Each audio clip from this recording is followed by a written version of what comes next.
मिनशैतानिर्रजीम बिस्मिल्लाहिर्रहमानिर्रहीम। सूरतुल बकरा की आयत नंबर 13 से आज का ज़िक्र स्टार्ट होगा।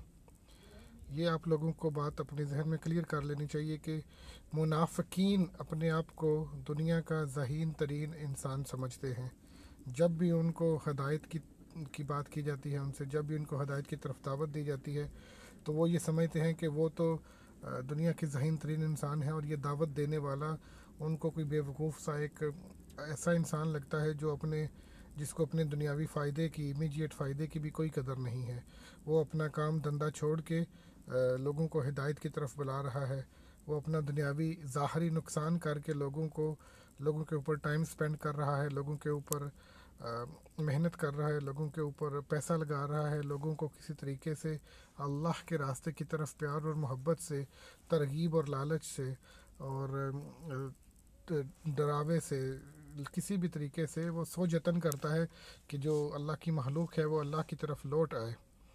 तो जो मुनाफिकीन हैं, बाकी जो जो ब्लंट लोग होते हैं, जो बात को समझ जाते हैं, वो कम से कम उनकी कदर करते हैं, उनको हक़ की तरफ बुलाने वालों की। अगर हक़ की तरफ नहीं भी आते लेकिन उनको बुरा भला नहीं कहते, उनको बेवकूफ़ नहीं समझते।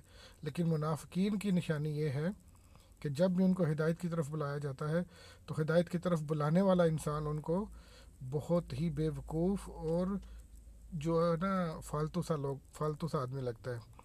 इसी हकीकत को अल्लाह ताला ने कुरान करीम में कैप्चर किया है सूरतुल बकरा की आयत नंबर 13 में। जैसे कि अल्लाह ताला फरमाते हैं, औज़ु बिल्लाहि मिनश शैतानिर रजीम बिस्मिल्लाहिर रहमानिर रहीम, व इज़ा कीला लहुम, जब उनसे कहा जाता है, व इज़ा कीला लहुम, जब उनसे कहा जाता है, जब उनसे बोला जाता है, आमिनू के ईमान ले आओ, कमा आमनन नासो, जैसे कि दूसरे लोग ईमान ले आए हैं। जब कहा जाता है कि उनसे ईमान लाओ जिस तरह ईमान लाए वो लोग, दूसरे लोग, कालू, तो वो आगे से जवाब देते हैं, अनुमिनु, क्या हम ईमान ले आएँ, कमा आमन सुफहाओ, जैसे कि ईमान ले आए हैं बेवकूफ़ लोग। क्योंकि वो उनको इसलिए बेवकूफ़ भी समझते हैं कि वो ईमान लाने के बाद अपनी फैमिली से कट गए, अपनी सरदारी से नीचे उतरना पड़ा, उनको अपनी जायदाद छोड़नी पड़ी, हिजरत करनी पड़ी। तो इन लोगों के नज़दीक जो है ये एक बड़ा ही घाटे का सौदा है कि बंदा ईमान ले आए। तो इसलिए वो ईमान लाने वालों को बेवकूफ़ लोग गर्दानते हैं, बेवकूफ़ समझते हैं।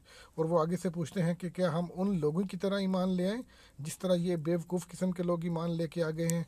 लेकिन अल्लाह ताला उनको क्या फरमाता है, अल्लाह ताला उनके इस जवाब का मुंह तोड़ जवाब देता है, उनकी इस खुराफात का मुंह तोड़ जवाब देता है।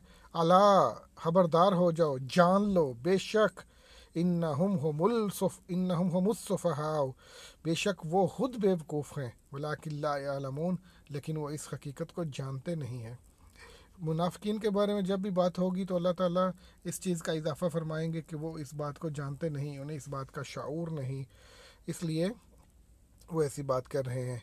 तो ओवरऑल ये सिनेरियो बनता है कि जब उनको हिदायत की तरफ दावत दी जाती है तो वो ये कहकर ठुकरा देते हैं कि हम उन बेवकूफ़ों की तरह घाटे का सौदा कर लें जो ईमान ला के अपनी फैमिली, अपनी तिजारत, अपने बिज़नेस, अपनी प्रॉपर्टी से बेदखल कर दिए गए और उनको मतलब दुम दबा के या छुप छुपा के मक्के से मदीना हिजरत करनी पड़ी। तो वो इस तरह की बातें फरमाते हैं, करते हैं। तो अल्लाह ताला उनको मुंह तोड़ जवाब दे रहा है, व इज़ा कीला लहुम कमा आमिनु कमा आमन अन्नासु कालू अनुमिनु कमा आमन सुफहाउ अला इन्नहुम मुस्सफू वलाकिन ला यालमून। सदक़ल्लाहुल अलीयुल अज़ीम व सदक़ रसूलुहुन नबियुल करीम। आज का ये 3-4 मिनट का दर्स यहाँ पे ख़त्म करते हैं। इंशाअल्लाह व ताला एक नए दर्स के साथ आयत नंबर 14 के साथ इंशाअल्लाह, आयत नंबर 14 के साथ इंशाअल्लाह फिर आपकी खिदमत में हाज़िर होंगे। आप भी कुरान सीखें, अपने चाहने वालों को भी कुरान सिखाएं, तर्जुमे के साथ पढ़ना सिखाएं। हमारी कोशिश है कि तर्जुमे को बहुत आसान करके, बहुत ही इजी, आसान फ़हम करके पेश किया जाए ताकि जो मुब्तदी हैं, जो बिगिनर्स हैं अरबिक लैंग्वेज के, जो बिल्कुल उन्होंने नया नया सीखना स्टार्ट किया, वो भी इसको समझ सकें। जज़ाकल्लाह व अहसन अल जज़ा।